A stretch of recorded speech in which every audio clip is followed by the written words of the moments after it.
Dr. Hendy Pratama. Wih. Selamat datang Mas Hendy. Halo Pak Andi. Luar biasa ini. Ini mungkin podcast termalam loh ini. Termalang dan termahal loh. Karena saya harus terbang dulu dari Semarang. Terbang pakai bus. Tapi senang sekali. Terima kasih sudah datang ke Saya juga kagum loh.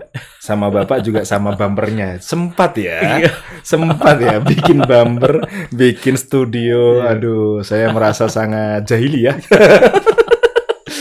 Oke. Jadi Mas Hendy ini kita sebenarnya secara fisik malah memang baru pertama kali ketemu, tapi merasa akrab banget saya. Sangat akrab karena saling nyepam.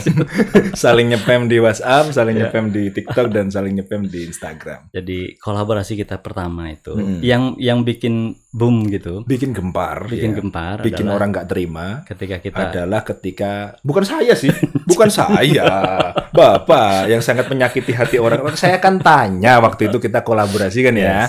Pertanyaannya adalah gimana sih Pak, kok ada banyak teman-teman yang komplain mahasiswa kenapa dicoret-coret? Ya kan? Terus saya bilang, dan Bapak sebenarnya bisa dirobek-robek juga sih, gitu. Sih. Dan itu yang jadi viral. Iya, dan itu sangat viral karena banyak orang nggak terima gitu kan. Padahal kenyataannya begitu. Selain dicoret-coret, kita bisa melakukan hal yang lebih buruk. Tapi tidak, maksudnya itu. Banyak yang sumbu pendek gitu. Ya memang tergantung situasinya sih. Terus begitu saya klarifikasi, tak tambahin sekalian. Iya. Saya sampai minta maaf loh. Saya minta maaf ke Beli Andi. Pak Andi, mohon maaf itu kok saya potong bagian itu. Terus malah jadi banyak yang oh iya nanti saya klarifikasi. Saya kira klarifikasinya akan melunakkan. Ternyata klarifikasinya bisa dibakar juga. Bisa dibakar, bisa diinjak-injak, ya Allah. Tapi emang kayak gitu ya kayaknya dunia permediaan kita. Saat kita menyampaikan hal-hal yang penting, informatif dan padat, nggak ada yang nonton. Betul. Serius. Ya gimana coba kalau misalnya kita harus kayak gini terus sampai kapan gitu. Tapi oke lah, for the time being ya ini dulu. Tapi begitu anekdotal langsung disambut. Iya, anekdotal. Mungkin sekarang kalau kita ngomong serius sedikit, berarti cara menyampaikan pesan itu harus berubah mungkin ya. Caranya juga, kemudian agar ditangkap, agar bisa dan oversimplifikasinya itu yang nggak kuat.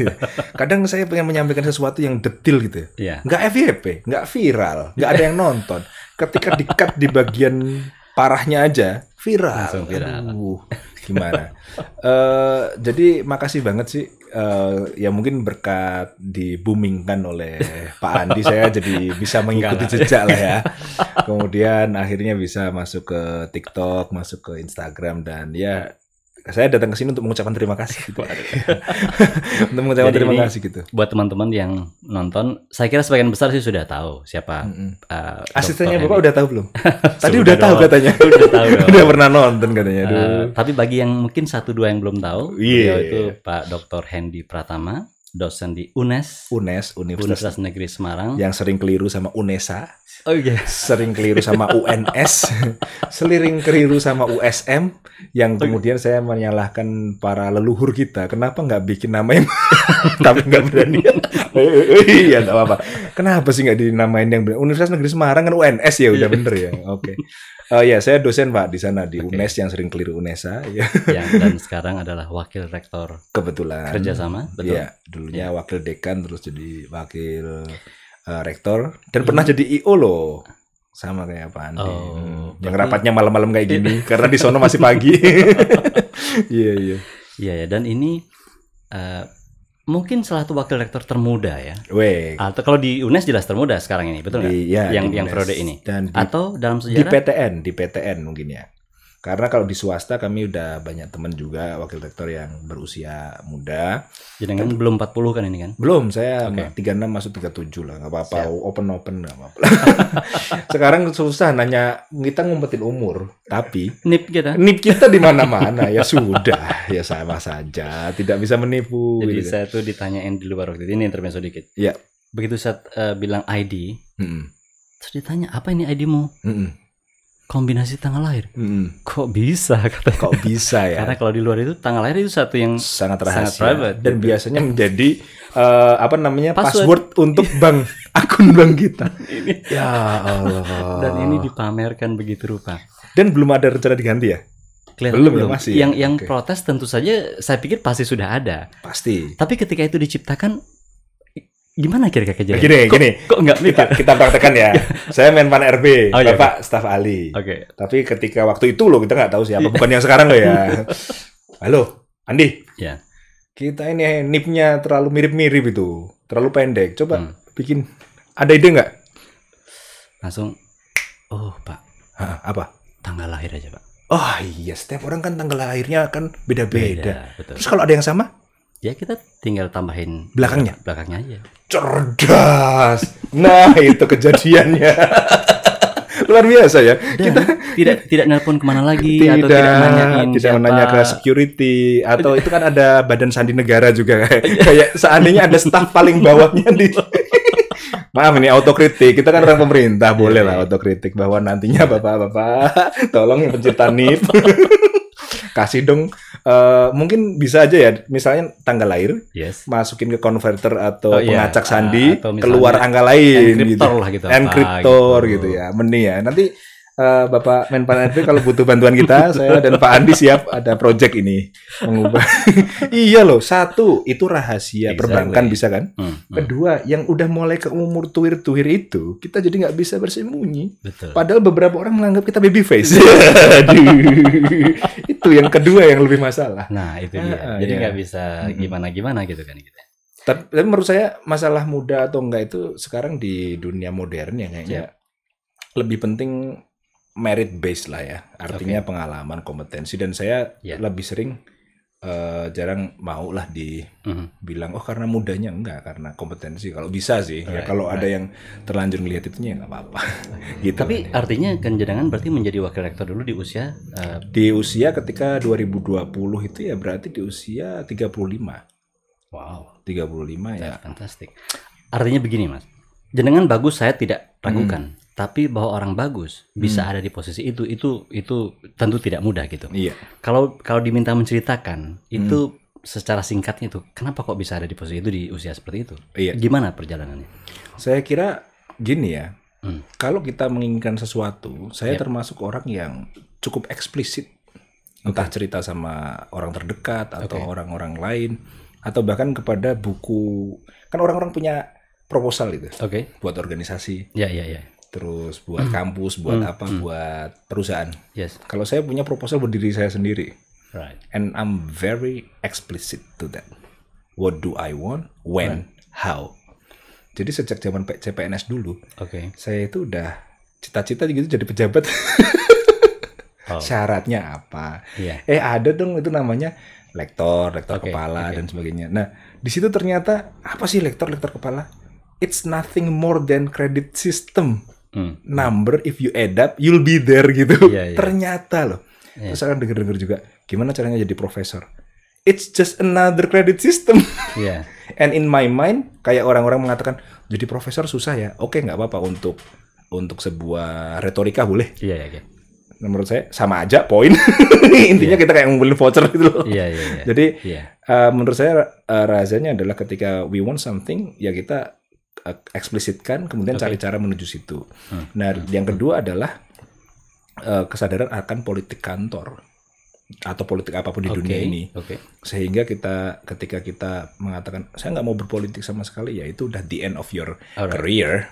Kalau mau harus ikut politiknya gitu. Gitu sih. Jadi 2 poin itu ya. Jadi clear banget apa yang dimau. Eksplisit. Teman-teman saya yang lama terus saya jadi sekarang itu nggak ada yang kaget. Yang kaget orang-orang di sekitar yang belum terlalu kenal. Jadi gitu. Right. Iya. Artinya kalau saya tanya sekarang, what's next? Nextnya sebenarnya kita lihat gambar besarnya dulu ya. Proposalnya yang tertulis di buku saya ya. Boleh. Very clear, menjadi tokoh nasional yang tertulis di buku sejarah. Indikatornya 2 kan. Tokoh nasional tertulis di buku sejarah. Walaupun sekarang ini nasional juga belum, masih lokal sekitar rumah-rumah aja kan. tertulis di buku sejarah belum. Tapi kalau di TikTok udah nasional saya. Sayangnya belum masuk ke buku sejarah ya. Gak ada ya buku sejarah judulnya TikTok ya. Maksud saya PSBB gitulah. Maksudnya di tahun 2047 nanti who knows? Ya, ketika saya meninggal TikTok atau apa adalah bukti sejarah. Oh gitu ya. Gitu. Tertulis di Wikipedia, Hendy Pratama adalah gitu. Oke, I'll take it. Tapi at least saya mau masuk yang mainstream lah, yang buku PSBB atau jadi tokoh nasional masuk buku sejarah. Nah, oleh karena itu apapun caranya, termasuk menjadi wakil rektor atau menjadi menteri atau menjadi rektor atau menjadi direktur BUMN, I'm open to it. Oke. Yang penting mana ini yang memenuhi kriteria tokoh nasional tertulis sejarah. Komisaris tentu ya. Boleh lah. Tapi nggak usah masuk penjara dulu. Ya, jangan ya. Oh, kita ngomongin satu orang nggak sih? Spesifik nggak ya? Artinya it's okay. Artinya kan ada komisaris yang sering diomongin orang dan bisa masuk buku sejarah, ya kan? Iya. Ada yang nggak. Misalnya Pak Ibnu Sutowo. Sampai sekarang di buku sejarah ada komisaris. Ya bahkan kalau bisa dibilang ownernya Pertamina waktu itu. Tapi kan komisaris atau direktur. Betul. Tertulis dalam sejarah. Karena nama Sutowo pun ada di mana-mana sekarang kan. Kalau komisaris plus rektor? Iya. Nggak usah dibahas ya? Boleh dibahas. Sebenarnya kan semua itu tergantung peraturan. Iya kan? Peraturan kan. Aduh, masuk jurang nih. Oh enggak, tergantung peraturan. Kalau peraturannya nggak boleh ya jangan. Okay. Kalau boleh, kok kebangetan. Kok kebangetan. Atau yang kalau nggak boleh, aturannya dirubah kita tuh. Apa? Jangan kita yang ubah. Jangan. Tadi ada politik kantor, ada politik. Ya, ada apa namanya? Ada semacam pendapat yang terbelah di sini. Serius ya, ini di kalangan elit ya, mesti sudah terjadi pembicaraan kan ya. Kalau ditawari komisaris gimana? Double jabatan tuh yang kayak apa gitu. terus berlangsung. Saya kira kalau udah di level rektor atau di level kita bisa memisahkan kok mana yang. Dan orang tertentu yang sedang terlibat itu kan pada memilih. Akhirnya apa? Jiwanya ilmuwan, pengennya jadi rektor gitu kan. Alright. Yang lain-lain, saya belum tahu kalau nggak boleh. Gitu kan. Kalau nggak boleh ya udah. Gitu Pak Andi. Iya.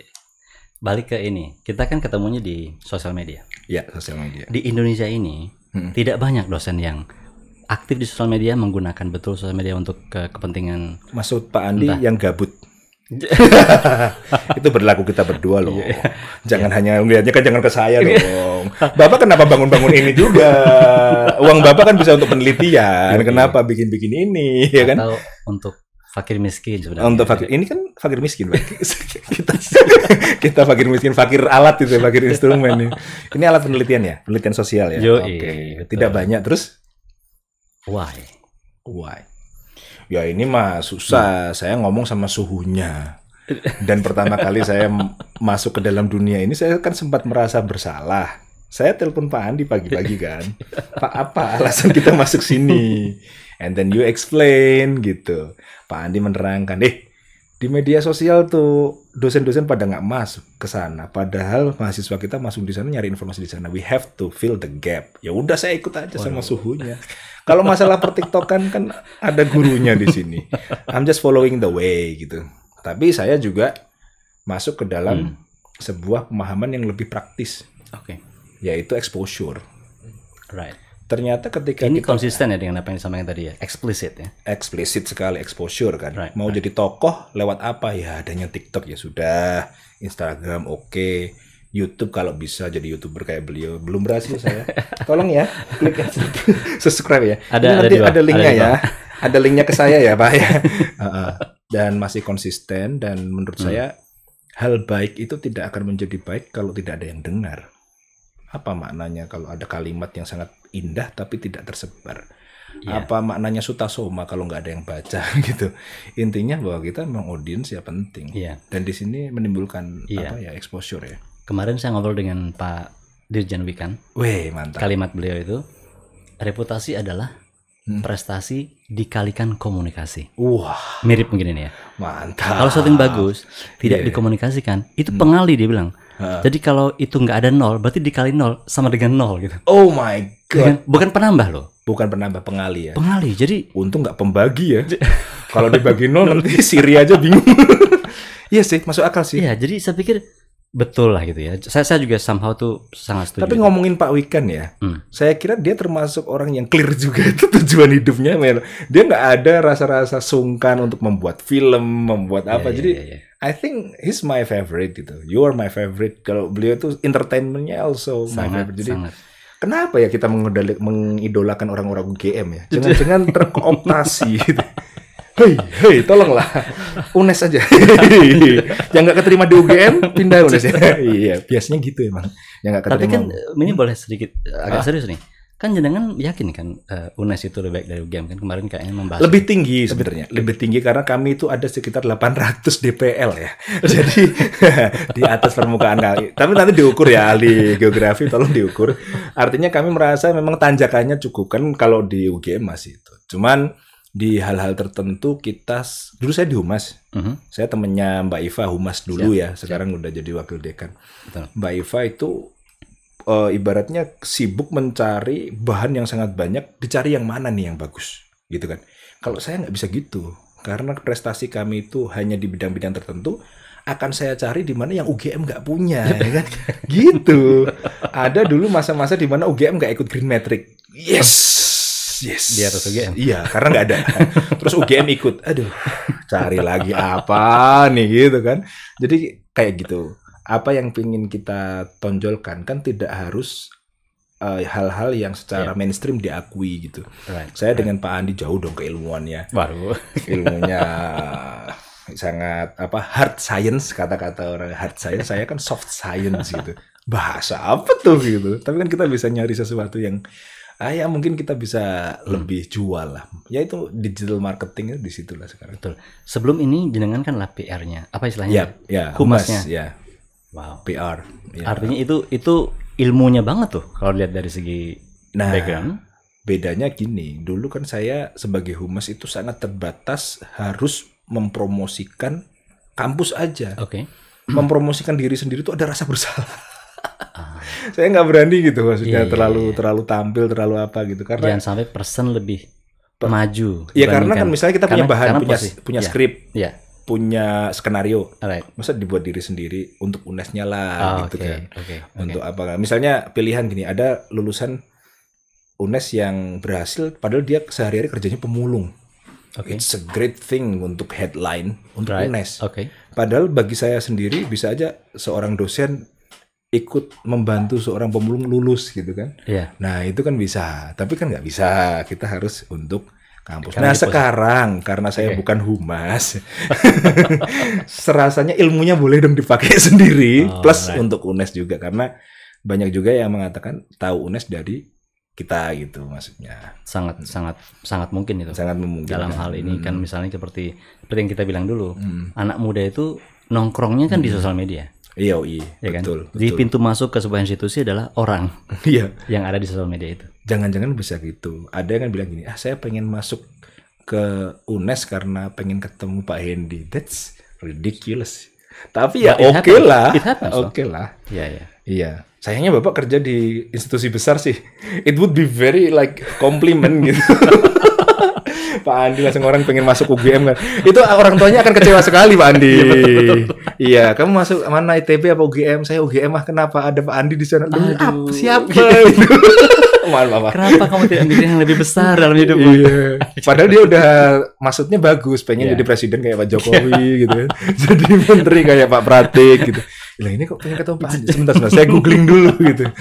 Aduh, Kalau dulu tuh ada inget tuh zaman saya tuh.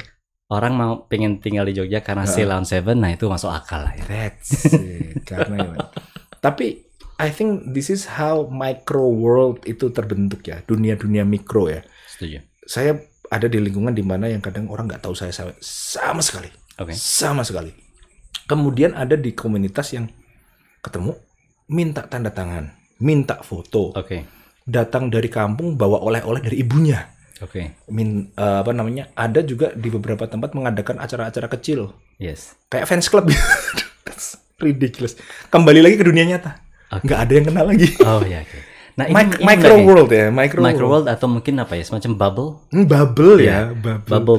Di satu bubble mungkin adalah superstar, di bubble yang lain no one. Kita noktah kecil yang mungkin orang nggak notice gitu ya. Ya, ini yang saya ini menarik nih. Sangat susah untuk membedakan antara bubble mana nih kita. Jangan-jangan bersikap kayak percaya diri, ternyata bukan siapa-siapa. Karena kan beda banget ya kita tampil di orang-orang yang udah familiar sama kita, sama yang belum. Ya, kayak tadi barusan saya kan habis ngisi acara nih. Yes. Ya kelompok yang bukan tiktokers lah ya pasti. I'm trying very hard. I'm trying very hard to show them who I am gitu.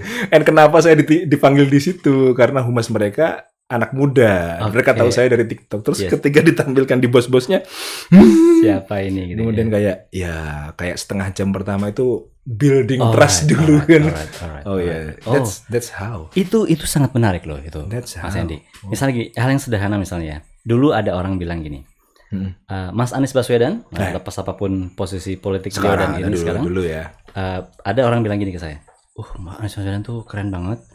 Ketika beliau katanya ngisi seminar, itu ketika masuk dari belakang, itu beliau salamin semua orang, sapa, dan semua orang seneng. Bilang ke saya gitu. Jadi bagus Pak, itu menyapa walaupun kita nggak dikenal, disapa juga. Terus saya mikir gini, beliau jadi bagus karena audiensnya mengenal beliau. Coba kalau aku masuk tiba-tiba, hai apa kabar? Sopo?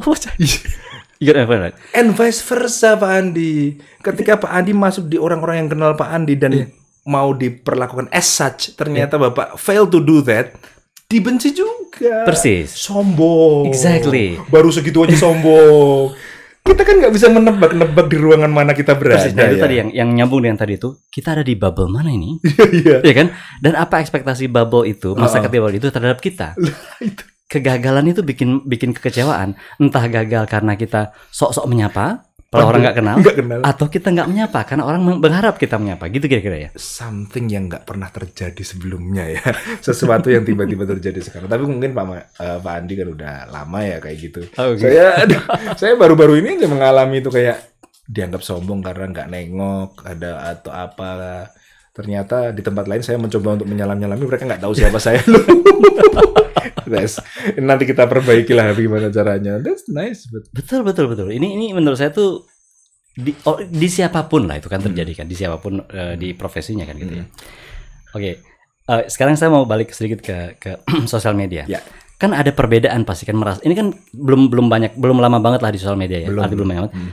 Apa sih rasanya perbedaan ketika sudah sekarang cukup aktif di sosial media dan diterima kaitannya dengan profesi dosen loh? Iya. Dengan mahasiswa kita sendiri ada perbedaan nggak? Kalau Mas Hendy ngeliatnya? Jadi penerimaan atau apa? Bagusnya adalah ketika kita punya pendapat-pendapat yang penting untuk disampaikan bersifat umum dan generalis, itu jauh lebih mudah diterima. Jauh lebih mudah diterima. Tentang feminisme misalnya, tentang kebebasan berpendapat, itu jadi lebih diterima karena mereka punya ya kayak half trust gitu, udah tinggal separuh lagi. Cuman balik ke kelas yang udah ketemu kita sehari-hari, efek itu menjadi nggak terlalu yang gimana-gimana. Yang namanya grammar dalam bahasa Inggris mereka tetap membencinya, dan walaupun yang menjelaskan saya tidak akan menjadi lebih excited dari itu. Di pertemuan yang ke-8, ke-9 gitu ya udah mulailah ya sama penyakitnya kayak artinya bahwa their expectation is too high. Tapi ternyata seiring berjalannya waktu, kalau materinya emang berat, kemudian kita harus sampaikan dengan, kalau kita terlalu banyak bercanda juga ilmunya hilang gitu. Terus kemudian kita serius ke dalamnya, mereka mulai expect, loh kok nggak fun lagi, kok nggak kayak pas ketemu di seminar itu. Lah kan kalau kita harus kayak apalagi tadi mau masuk UNES gara-gara mau ketemu Pak Hendy, itu kecewanya bisa double itu. Oleh karena itu nih gimana ya berat juga ilmunya gitu ya. Gimana ya solusinya? Tapi itu jauh lebih mending daripada kita nggak punya tadi media sosial tadi. Dan yang penting impact sih menurut saya. Setuju tuh. Mungkin begini Mas Hendy. Gimana coba ada misalnya ada orang lain di luar UNES nih. Pasti ketemu anak-anak UNES.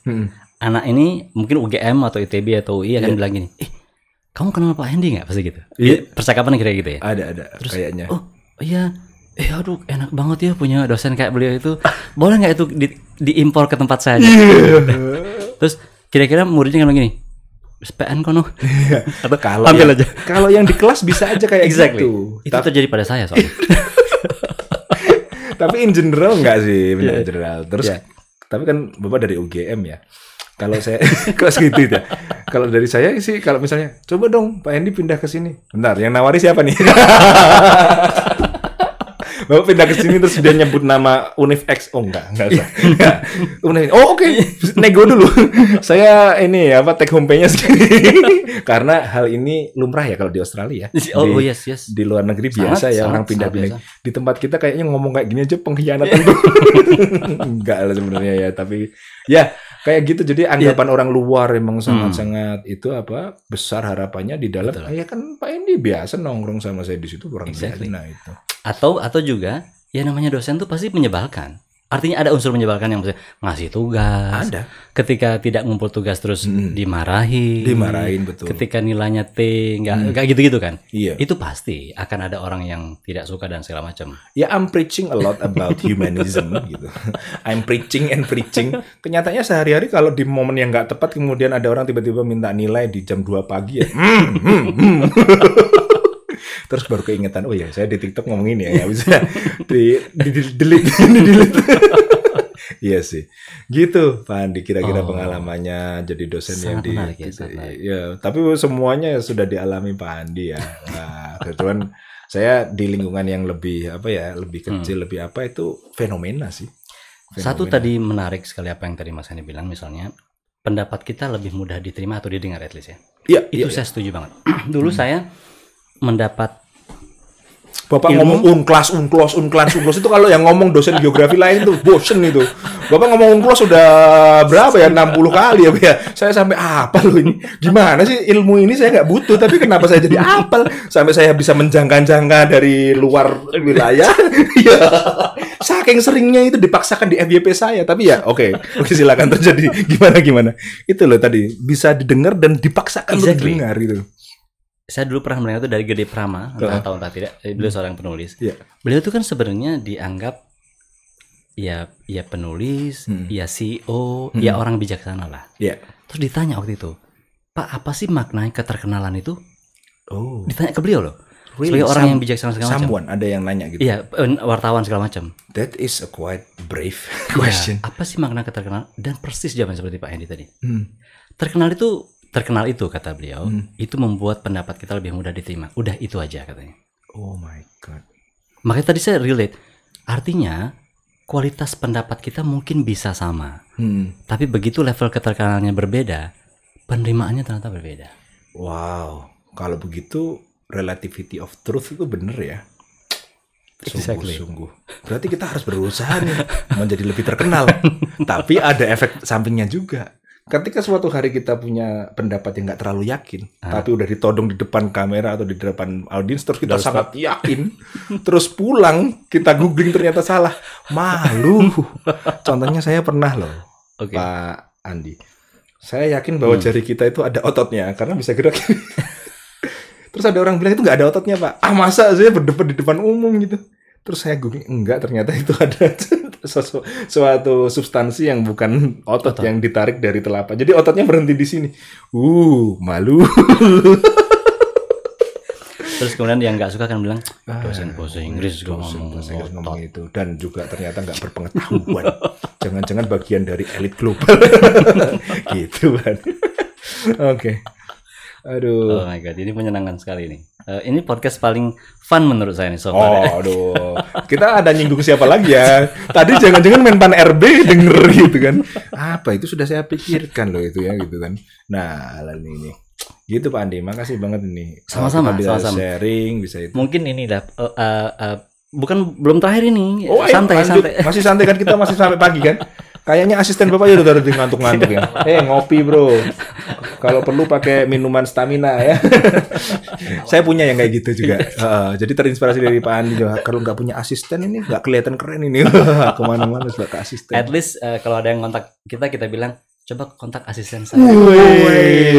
Asistennya baru dihubungi udah balik ke kita lagi Pak. Pak ini ada ini Pak. Lah ya. Gitu.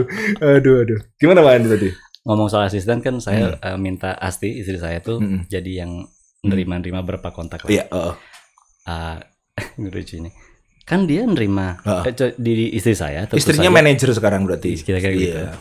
Itu kan nomor yang saya Ya, nomor saya tersimpan di beliau itu kan ayah tadi. Ya artinya normal saja gitu. Iya. Oh, yang normal ayah ya. Kalau kami itu nama, karena kita liberal. Nah, terus begitu ada orang lain kontak Asti, lalu minta, tolong dong saya minta nomornya bapak gitu kan. Dikasih lah ayah. Waduh. Berarti sekarang. Padahal tadinya orang itu memanggil Asti itu kakak gitu. Kak Asti gitu kan. Berarti dikiranya ini kan manajer beneran. Tapi begitu ngirim nomor saya dan tulisannya ayah. Iya. Curiga dia. Wah, ini istrinya berarti. Istrinya. Dan atau jangan-jangan seseorang yang memanggil ayah. Atau biasa disebut sebagai daddy. Atau sugar daddy. Enggak ya. Jangan terlalu. Akhirnya diganti sekarang. Diganti. Wah, apa nama barunya? Nama lengkap saya. Dokter ya gitu ya. Itu menjadi kurang romantis ya gara-gara itu ya. Nah, saya tahunya tuh karena saya protes. Saya lihat di WA-nya, kok nama aku jadi nama lengkap begini seperti mahasiswa mahasiswa aja belum tentu nyimpen itu ya. Paling dosen A paling gitu kan. Intinya kok udah dianggap orang biasa gitu, kok pakai nama gitu ya. Ternyata itu masalahnya. Jadi makanya memang benar tuh. Kalau kita punya asisten sekalian aja orang lain gitu. Enggak usah di keluarga maksudnya. Berarti saya akan pakai cara itu agar saya bisa nyimpen nama istri saya untuk pakai nama lain. Gitu ya. Jadi cerdas sekali. Terima kasih atas infonya. Kalau istri saya sekarang saya ajak beberapa konten, Pak Andi. Betul. Karena bagaimanapun it must run in the family, ya kan? Jadi akhirnya karena dilibatkan di konten, istri saya jadi dapat endorsan makanan sehat. Karena bidangnya dia itu fitness gitu kan, sering fitness dan lain-lain. Terus anak saya juga iri. Saya juga mau dong barang gratis. Nggak terlalu lama pasti akan datang. Aku ajak ikut beberapa konten. Iya, dapat itu endorsan bakpao. Nanti kita rencananya mau bikin Ren Entertainment. Gimana ya, kayak it's like kalau orang-orang kan ada yang malu-malu atau gimana. Bahkan Pak Andi pernah satu kali, Pak, endorsannya gimana? Saya bukan target, Mas. Kalau saya, Pak Andi nggak target ini. Berarti saya harus target nih, ada pasar kosong. Masalah seseorang adalah peluang bisnis untuk kita, ya kan? Ya, jadi ya, oke. Terus ada yang bilang lagi, kalau nerima endorsan jangan yang tidak sesuai dengan dengan bidangnya, nanti dianggap gak konsisten. Nah, tapi yang masuk masih jarang kok. Ya apa aja dah. Apa aja dah yang masuk kita okein aja. Kan ada guyon itu, jangankan soal endorsan. Orang kita kerja aja belum sesuai dengan bidang ilmu. Udahlah, yang penting ada hasilnya. Artinya bahwa setiap orang yang pengen passionnya aja yang diakomodasi sulit. Kan saya bilang gini, kalau misalnya semua orang kerja sesuai dengan S1, nggak bisa ada presiden dong. Kan nggak ada S1 jurusan presiden. Wah, betul. Gitu. Tadi habis ngomong sama Mbak Iva, malah treasure study-nya anak filsafat tadi ya, dosen filsafat yang tadi ngobrol tuh, temannya Bapak juga. Nggak ada, Mas, 0%. Yang jadi filsafat 0, yang jadi filsuf 0. Presiden juga nggak ada ya. Ternyata banyak lowongan yang nggak ada ya. Betul. Kita harus menciptakan juga. Dan artinya makanya terus kehutanan jadi presiden kan gitu kan biasanya. Ya, artinya jurusan termasuk bahasa Inggris nih sekarang. Saya jadi repot. Anak-anak sastra Inggris itu kan lowongannya bukan sastra Inggris. Biasanya dia masuk di semua jurusan itu loh. Marketing, teller. Mohon maaf nih. Jadi saya yang mengatakan jujur kepada teman-teman yang saya ajar bahwa ini jurusan yang harusnya adalah kursusan. Karena bahasa Inggris itu supporting skill. Kok kalian jadi jurusan utama gitu kan. Padahal teman-teman di ekonomi bisa bahasa Inggris. Di mana bisa bahasa Inggris, dan mereka itu menggunakan itu sebagai support. Lah kalian cuma punya supportnya, terus keahliannya apa? Tolong cari gitu kan. Nah, tapi kalian jangan tinggalkan saya karena saya kerjanya di sini. Gak apa-apa. Kalian masuk. Saya juga kayak anak-anak yang ngusul pada hapuskan skripsi itu loh, Bli. Bli setuju nggak skripsi dihapuskan sama sekali? Karena saya pembimbing skripsi ya soalnya posisinya, nggak setuju. Saya itu setuju selama Menpan RB lagi-lagi ya, atau panduan angka kredit, hapuskan itu syarat membimbing skripsi. Karena syarat profesor pun kita harus bimbing. Nah, kalau itu saya malah kena peraturan kerja di bawah 20 tahun kalau mau jadi profesor harus bimbing 80 judul sebagai pembimbing pertama. Baru boleh jadi profesor. Dulu waktu kita masuk pertama kan pembimbing kedua semua kita. Nggak dihitung itu. Aduh, gitu kan. Ya, artinya saya setuju sih secara prinsip. Tapi Secara praktis enggak, saya mau naik pangkat juga. Gitu. Seandainya semua orang tuh berpendapat sejujur ini gitu ya, at least orang paham filosofinya, tapi kenapa tidak semua sesuai dengan yang ideal itu tadi? Karena ada unsur praktis di balik itu semua kan. Saya kepada orang-orang dekat selalu menggunakan bahasa yang paling praktis, yang mungkin menyakitkan. Apapun yang berbau manis-manis itu saya nggak suka ngobrol. Termasuk saya bawa ke konten kok. Kayak don't judge a book by its cover. Terus by apanya dong? Kalau misalnya lihat cewek cantik, kita lihat cantiknya. Kalau ada orang tatoan kita takut, ya wajar. Ya nanti kita selidikin nanti. Contoh kayak gitu. Ya, itu ada anekdotnya tuh. Orang dulu di Jogja, di Gramedia itu kan pasti suka nyobekin buku. Nggak dia beli tapi dibaca di situ. Nah itu tuh mengikuti prinsip don't judge a book by its cover. Oh dibuka dulu di toko buku itu, yang harusnya ada plastiknya dibuka. Terus nongkrong di situ.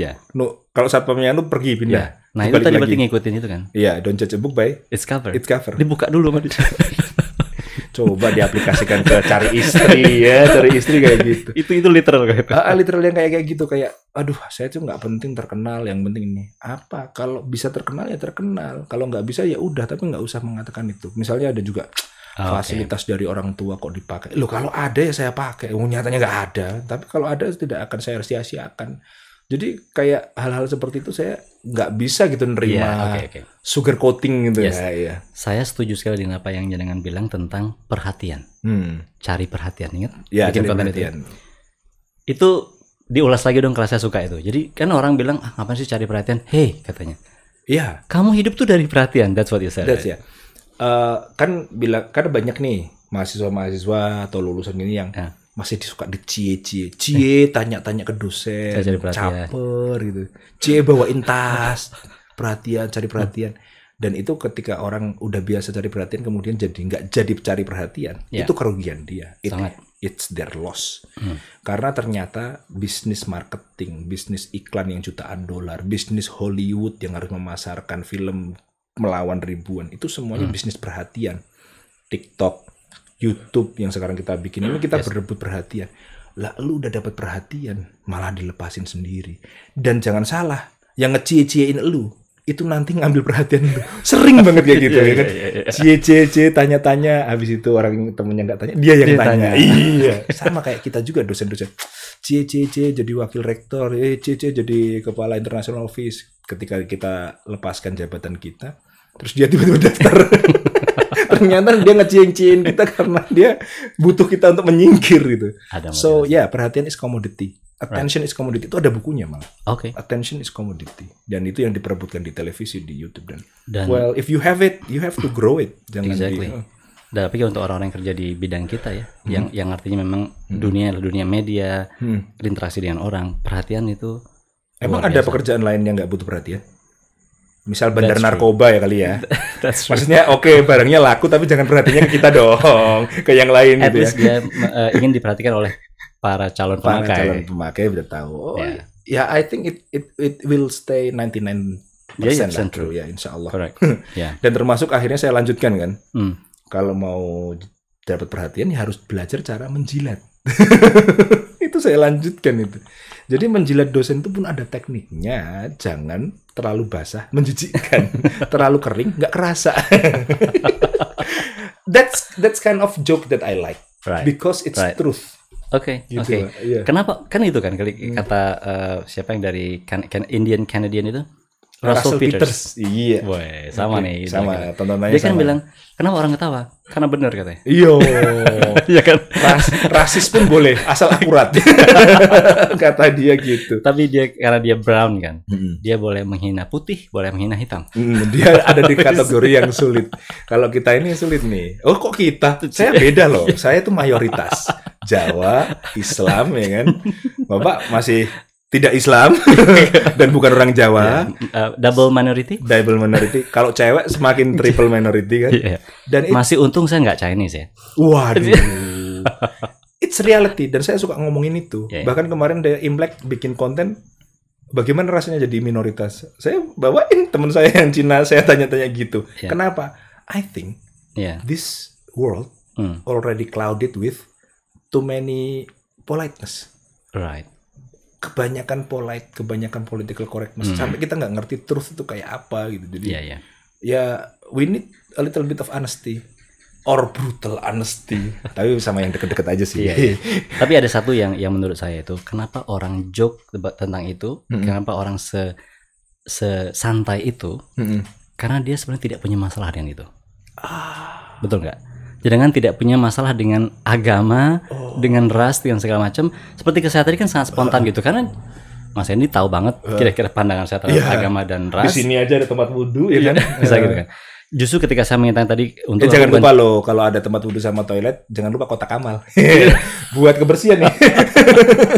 Iya, saya ngerasa memang kayak kan? Pak Andi itu safe place buat ngomong kayak gini dan biasa banget ngomongin perbedaan agama. Tapi di orang-orang tertentu saya nggak berani.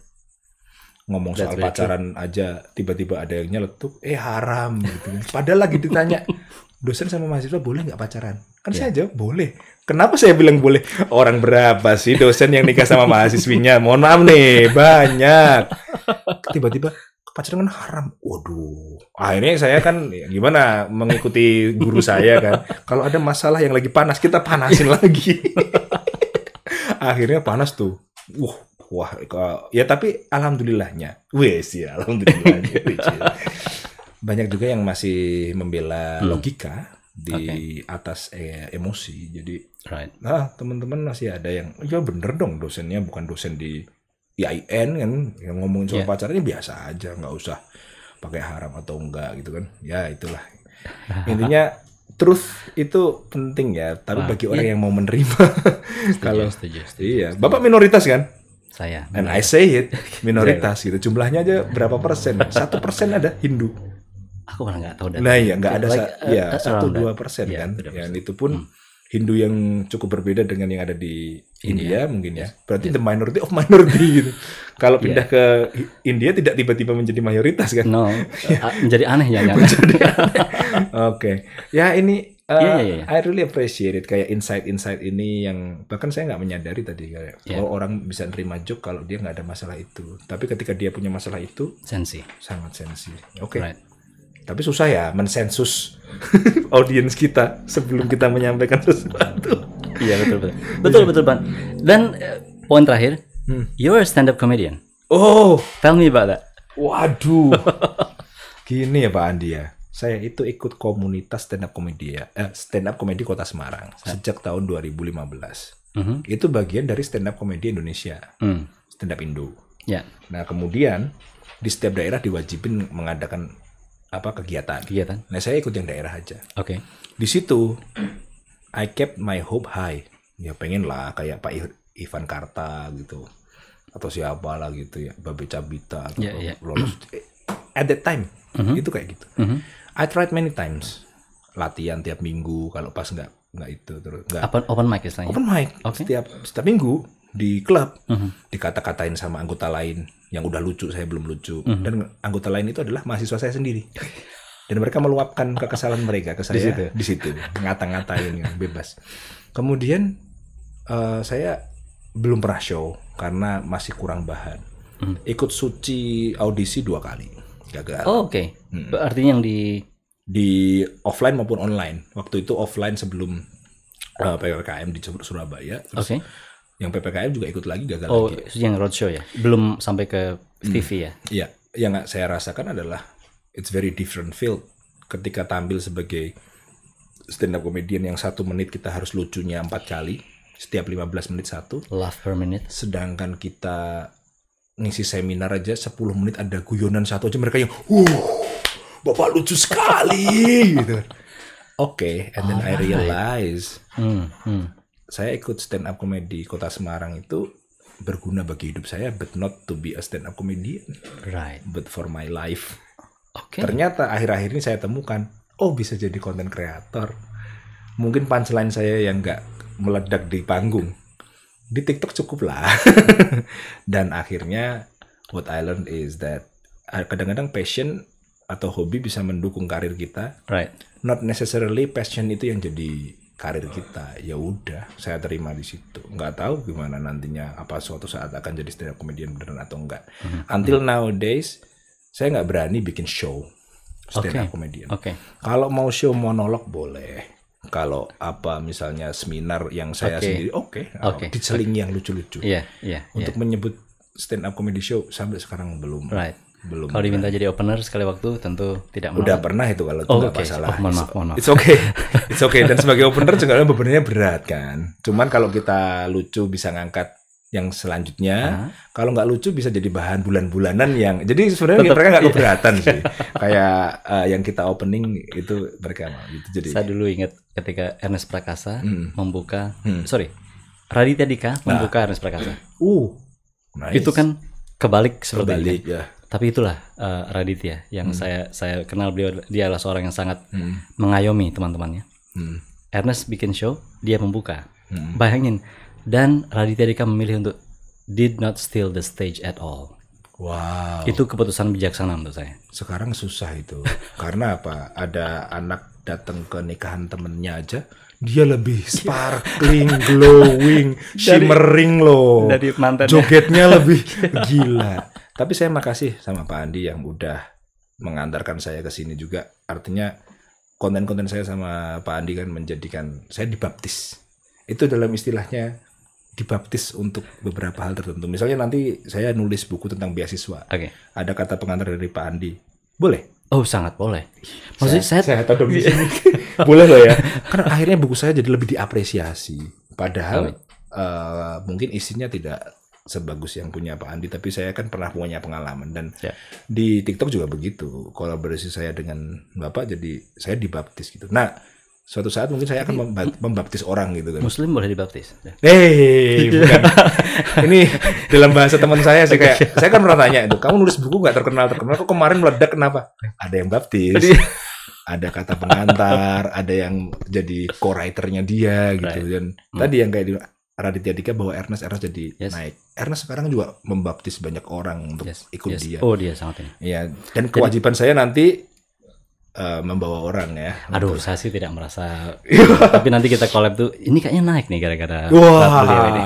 Amin, tolong ya AdSense gitu. Saya lagi pengen. Yang tadi saya cerita soal Raditya Dika, satu dia tidak steal the stage, itu menurut saya itu sangat keren.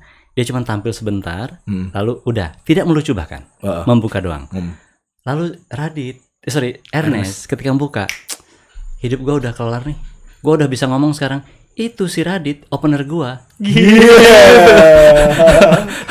Ada masanya kali ya. Iya. Ada masanya suatu saat kita bisa gitu ya. I don't know how many people in our field yang mau kayak gitu. Karena di akademisi ini persaingannya kadang-kadang terlalu fierce. Yang lebih senior untuk membawa yang junior itu kadang-kadang harus pilih banget. Terutama di Indonesia yang kayak saya itu pengen loh dibawa sama ini. Saya udah misalnya pengen dibawa di bidang keahlian ini. Tapi kayaknya I'm not good enough for, terutama kalau ketika saya udah mulai sibuk di birokrasi kayak kamu kayaknya nggak mungkin deh penelitian seminggu sekian jam dan sebagainya. Nah, ya mungkin di budaya kita, ayo kita coba kolaborasi ini. Ya nggak gampang loh. Saya ikut penelitian siapa yang lebih ya belum tentu bisa. Mungkin di bidangnya kan Pak Andi udah. Tapi mungkin nanti kita cross disiplin aja. Boleh. Sehingga sebenarnya tidak kompetisi, jadi kolaborasinya lebih. Betul. Bapak kalau bikin GPS kan butuh pengisi suara kan ya? Ada aja ya. Sama untuk menjelaskan bahwa bagaimana prinsip peta. Bapak nerangin sama orang yang pinter, enggak masalah. Coba terangin sama yang flat earth. Nerangin Mercator ke mereka, coba kenapa yang atas lebar-lebar gitu. Aduh, terima kasih sekali dengan secara tidak langsung ini berarti ngeliat video saya yang itu. Saya ngelihat terus. Saya ngelihat karena saya itu kan ATM. Ngomong-ngomong, saya potong mumpung saya ingat. Itu adalah video pertama saya di TikTok yang meledak. Ceritanya saya bikin video itu, saya pasang di Instagram. Ada seseorang bernama Akram ini. Ini orangnya. Bilang nih, Pak, kayaknya kalau video-video kayak gini, mending di TikTok Pak katanya. Saya kan, apa iya ya? Tapi sudah lah, dia kan generasi Z milenial. Berarti dia dulunya nonton yang joget-joget seksi-seksi itu ya? Kram. Tobat. Kita kasih tahu. Nanti saya habis acara saya kasih tausiah. Nah, kalau saya menasihatkan nanti masa orang Hindu ngasih tausiah. Gitu. Jadi gitu Pak ya. Oke. Begitu pasang, boom. Sehari followernya itu 1000-an ya kalau saya. Pokoknya dalam waktu seminggu jadi 5.000. dari cuman 100. Ya itu saya juga curiga itu. Waktu Instagram Bapak itu naik gitu. Saya berkesimpulan sendiri sih kayaknya dari TikTok deh, karena kan logonya ikut kan. Iya. Ini sejak TikTok naik terus nih. Oke, saya harus coba amati, tiru, modifikasi. Akhirnya ya sekarang separuh-separuhnya lah, lumayan mencuri pasar ya. Tapi kita masih kalah jauh sama Bu Ira Mirawati ya. Oh, itu keren tuh. Itu mungkin dulu di YouTube lebih konsen ya beliau ya, udah punya basis massa ya. Yes. Luar biasa. Sudah pernah collab belum sama beliau? Belum. Saya sarankan, saya kalau mau izin saya boleh kenal kalau memang tertarik ya. Tertarik nanti kita. Atau bertiga aja. Kok tertarik sama Bu Ira gimana? Istri saya namanya juga Ira. Oke, collab bertiga. Bertiga, I think that will be good. Beli mic satu lagi. Berapa sih? Oh, udah siap. Oke, siap. Nanti di pojok situ. Bu Ira, ya kalau nonton ya, kita mohon pembaptisan. Ya kan masih di bawahnya kan, kita minta pembaptisan. Cocok. Siap. Oke, Pak Andi, saya siap. Ini kalau kita lanjutin bisa sampai pagi nih. Oh, kita lanjutin tetap, tapi bukan di sini. Oh iya, oke. Nanti kalau saya main ke Semarang, pengen banget tuh saya ke tempatnya dengan. Mari. Jadi apa ya? Terakhir boleh deh. Pesan kan saya biasanya gitu tuh. Biar agak serius sedikit. Pesannya sama mahasiswa gimana? Pesan buat mahasiswa sih, kalau sesuai konten saya sih, saya selalu mengingatkan bahwa apapun yang terjadi dalam hidup, kalau udah mulai ya selesaiin. Kalau ada masalah di tengah ya perbaiki atau selesaikan. Dan kalau ada masalah gitu, misalnya dalam skripsi atau keluarga atau ekonomi, apapun yang membuat semangatnya turun.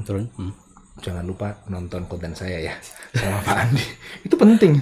Beberapa udah itu. Oke, pesan saya itu ya. Jangan lupa kalau di masa down kalian nontonlah kita. Oke. Terima kasih Mas Eri. Terima kasih. Thank you so much. Oke.